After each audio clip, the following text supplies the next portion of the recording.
This is a quick video on how to replace the solid-state drives in this Intel NUC, which is the NUC6i5SYH enclosure. And the first thing you'll need to do is loosen the 4 screws on the bottom to remove the bottom cover. And when you do this, you need to be careful because there's a hard drive cable that could be plugged in, as you see there. So you don't want to just violently rip it open. You want to make sure that you just kind of let it fall, let gravity do most of the work. And then once you get it split open like this, you can disconnect the SATA cable. It's going to be hard to do like this, but the power cable and the SATA cable, you can disconnect them like so. Now, the bottom will hold a 2.5-inch drive up to 9.5 millimeters.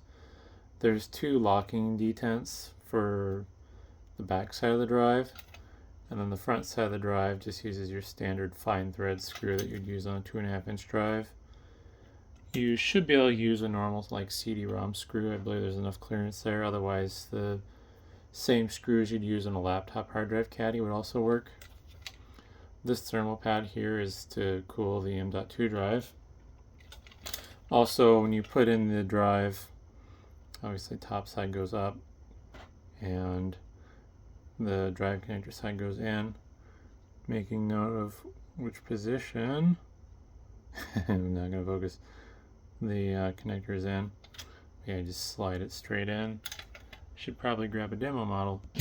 Alright, so slide it straight in like that, making sure the connector matches. Since some drives are thinner, you may need to put your thumb on top of this opening and press the drive downwards towards the bottom. There you go. Once you lock it into place, the screw holes should line up and you just screw it in.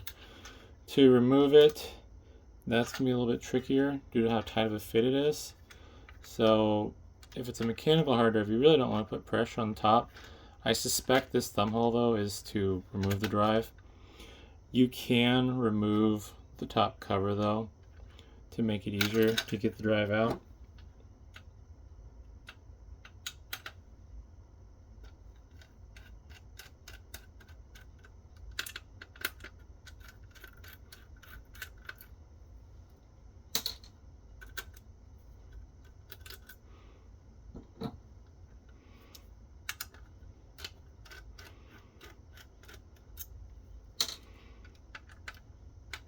So this is basically going to release the whole cage assembly,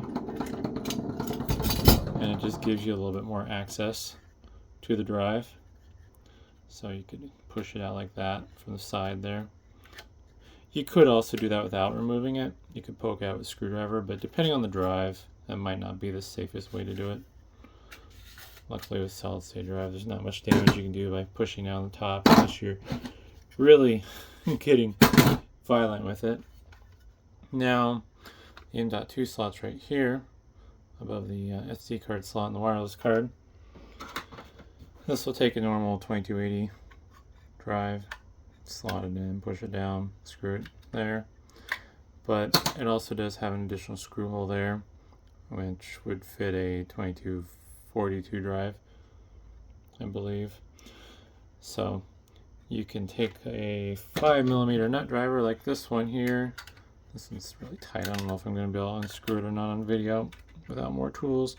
But you can take the 5mm nut driver, unscrew it, and then screw the standoff into that spot if you're going to run a smaller drive. But really there's no reason to. I would just get a normal 2280 drive and save that 2242 for a laptop or something.